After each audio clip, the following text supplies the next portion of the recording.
Como siempre en esta sección del canal, los invito a hacer un viaje en el tiempo a los lejanos años 90. En este caso, vamos a hablar del personaje de Superman, quien había alcanzado un exitazo con el hito que fue la muerte y posterior resurrección de Superman. Es imposible no traer al recuerdo a ese Clark Kent, a ese Kal-El con las lanas largas tipo Pedro el Escamoso, que llenó las páginas de las historietas que tanto consumíamos de chico. Y hay que reconocer que era una época muy buena con respecto a creativos, muy buena con respecto a enfoque, muy buena con respecto al arte. Tenía enemigos vistosos, un buen desarrollo, la relación entre Luisa Lane y Clark había alcanzado un punto bastante maduro, ya no teníamos ese slapstick de las películas de Richard Donner. Era una relación entre adultos que se respetaban mutuamente. Y es así que, como pasa siempre en los cómics, las cosas son buenas, pero después llegan a un status quo y el status quo aburre. Entonces, después de tener ese Superman pelilargo, con buenas historias, con buenas aventuras, pero ya quedando cada vez más lejos, ese techo que tocó con la pelea contra Doomsday y con los 4 Supermanes, DC decide tomar una arriesgada apuesta y hacer un cambio de look y de poderes. Algo que no había pasado en todos los años de existencia desde 1938, que es cuando se crea el personaje. Allá en la mítica Action Comic número 1, si quieren saber más de esto, vayan a la sección de shorts, que cubrí un montón de lo que publicaba DC por esa época. Ahí van a encontrar toda la información. Volviendo a los loquísimos años 90, DC estaba con ganas de volver a revitalizar al Hombre de Acero, que como dije había alcanzado mucha popularidad, pero eso se acostumbró y se calmó. Y ahí es cuando decide cambiar la naturaleza de los poderes y aprovechando que el devorador de soles había dejado a la Tierra casi al borde de una nueva época glaciar durante el evento conocido como la Noche Final, Clark se queda sin poderes. Y es en los cómics siguientes cuando, buscando cómo recuperar sus clásicas habilidades de vuelo, rayos láser, aliento congelante, etc., se le pasa un poquito la mano y esto lo hace evolucionar en esta criatura eléctrica que tenía características bastante curiosas, como ser el hecho de poder cambiar de aspecto, cambiar la ropa, de levantar cosas, de moverse por los cables de electricidad. No fue una época especialmente extensa, si no me falla la memoria, duró un año y poco más. Cubrió todas las colecciones del personaje. Y en sí estuvo más enfocada en justamente mostrar esta extrañeza, este cambio de hábito, que lo que tenía para ofrecer en sí, ¿no?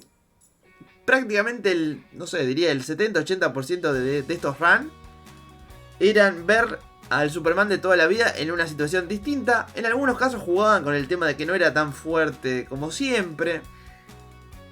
También lo pudimos ver brevemente en los primeros arcos de la Liga de la Justicia de Morrison, que se lanzaba por esos años.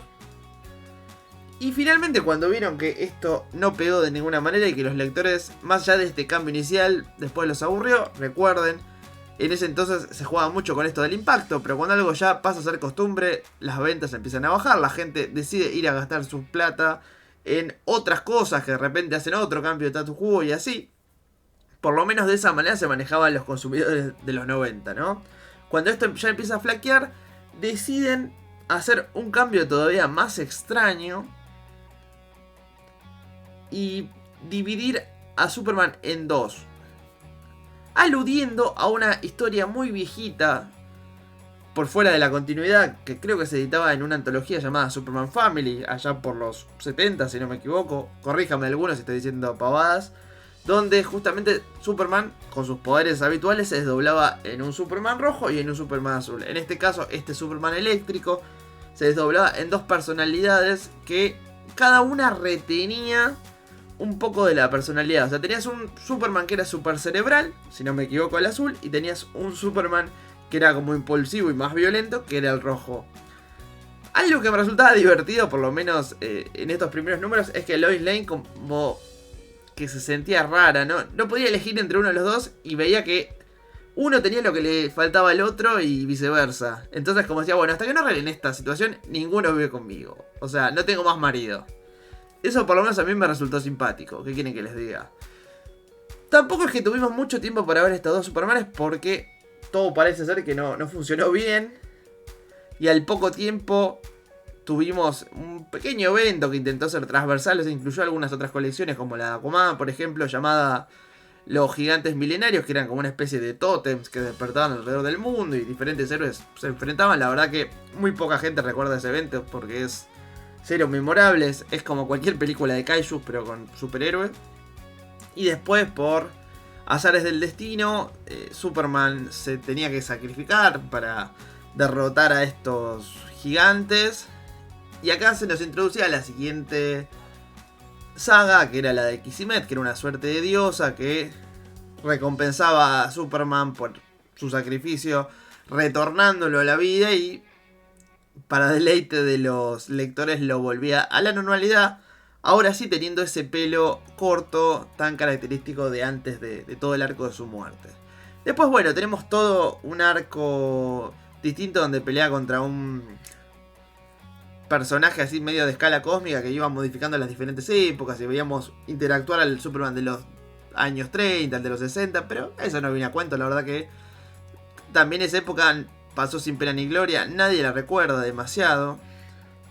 De hecho, ese villano, cuyo nombre ni siquiera recuerdo, es uno amarillo que modifica así como la realidad, fue rescatado del olvido hace poquitos años, si no me equivoco, por Mark Waid para una historia ubicada, una miniserie ubicada entre dos relanzamientos de DC. Si no me falla la memoria, fue después de Death Metal.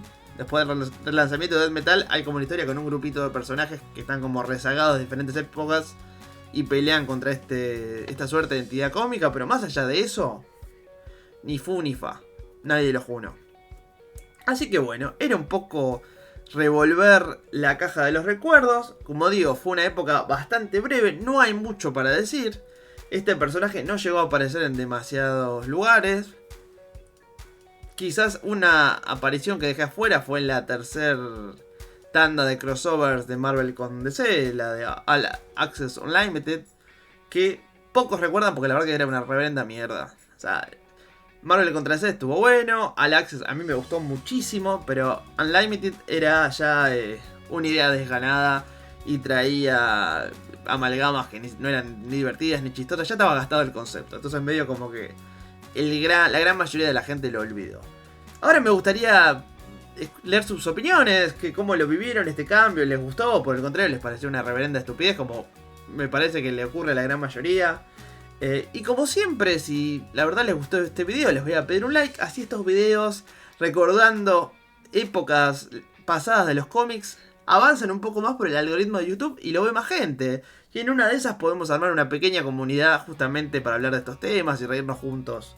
Y si da la casualidad de que este es tu primer video, podrías suscribirte y así te llegan más reviews de cómics clásicos como este.